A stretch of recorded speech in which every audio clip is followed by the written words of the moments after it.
Hello viewers, আসসালামু আলাইকুম।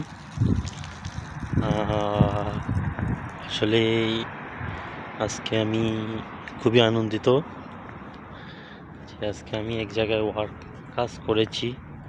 অবশ্যই কাজটা আমার মনের মতন ছিল, বাট এখন পর্যন্ত বলতে পারতেছি না কাজ করলাম কি হবে। তারপরে দেখা যাক কি হয়। তারপরও আলহামদুলিল্লাহ কাজ করে 8 ঘন্টা ডিউটি শেষ করে দীর্ঘশ্বাসে আজ মেবি 26 রমজান 26 রমজানে শেষ করে এখন রুমের উদ্দেশ্যে রওনা দিলাম।